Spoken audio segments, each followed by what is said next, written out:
Border Gavaskar trophy 5వ test తొలి ఇన్నింగ్స్లో ఆస్ట్రేలియా జట్టు భారత బౌలర్ల దాడికి 181 పరుగులకు ఆలౌట్ అయింది. ఒక వికెట్ నష్టానికి 9 పరుగుల స్కోరుతో శనివారం ఆట ప్రారంభించిన ఆస్ట్రేలియా జట్టు 181 పరుగులకు కుప్పకూలింది. దీంతో భారత్ తొలి ఇన్నింగ్స్లో 4 పరుగుల ఆధిక్యం లభించింది. అయితే ఈ మ్యాచ్లో ఆస్ట్రేలియా జట్టు తరపున అరంగేట్రం మ్యాచ్ ఆడుతున్న బ్యూ వెబ్స్టర్ అత్యధిక స్కోరు 57 పరుగులు చేసి ఆస్ట్రేలియా తరపున బ్యాటర్లు ఈ విధంగా ఆడారు. శామ్ కాన్స్టాస్ 38 బంతులాడి 23 పరుగులు చేసి మొహమ్మద్ సిరాజ్ బౌలింగ్లో అవుట్ అయ్యాడు. ఉస్మాన్ ఖవాజా 10 బంతులాడి 2 పరుగులు చేసి జస్ప్రీత్ బుమ్రా బౌలింగ్లో అవుట్ అయ్యాడు.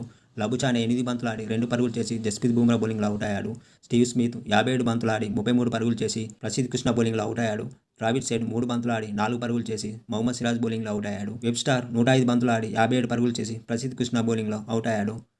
అలెక్స్ కేరీ 36 బంతులాడి 21 పరుగులు చేసి ప్రసిద్ధ్ కృష్ణ బౌలింగ్లో అవుట్ అయ్యాడు. ప్యాట్ కమిన్స్ 20 బంతులాడి 10 పరుగులు చేసి నితీష్ కుమార్ రెడ్డి బౌలింగ్లో అవుట్ అయ్యాడు. మిచెల్ స్టార్క్ 4 బంతులాడి 1 పరుగు చేసి నితీష్ కుమార్ రెడ్డి బౌలింగ్లో అవుట్ అయ్యాడు.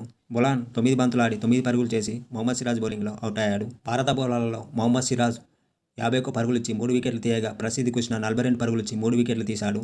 జస్ప్రీత్ బుమ్రా 33 పరుగులు ఇచ్చి 2 వికెట్లు తీయగా నితీష్ కుమార్ రెడ్డి 32 పరుగులు ఇచ్చి 2 వికెట్లు తీశాడు. ఆ తర్వాత బ్యాటింగ్ దిగిన భారత జట్టు కష్టాల్లో పడింది.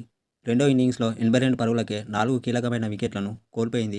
ఓపెనర్ యశస్వి జైస్వాల్ 22 పరుగుల వద్ద, కేఎల్ రాహుల్ 13 పరుగుల వద్ద, శుభ్మన్ గిల్ 13 పరుగుల వద్ద, విరాట్ కోహ్లీ 6 పరుగుల వద్ద నిరాశపరిచాడు.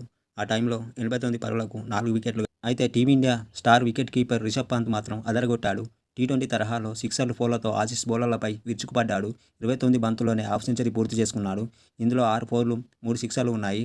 మొత్తం పంత్ 32 బంతుల్లో 62 పరుగులు చేసి అవుట్ అయ్యాడు. అప్పుడు టీమిండియా స్కోరు 5 వికెట్లకు 124 పరుగులుగా ఉంది. ఆ తర్వాత నితీష్ కుమార్ రెడ్డి 21 బంతులు ఎదుర్కొని 4 పరుగులు చేసి బొలాన్ బౌలింగ్లో అవుట్ అయ్యాడు. డే 2 సమయం ముగిసే సమయానికి భారత జట్టు 6 వికెట్ల నష్టానికి 141 పరుగులు చేసింది. క్రీజులో రవీంద్ర జడేజా 39 బంతులాడి 8 పరుగులు చేసి క్రీజులో ఉన్నాడు.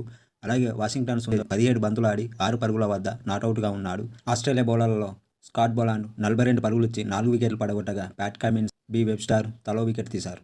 భారత జట్టు 145 పరుగుల లీడ్స్తో ఉంది.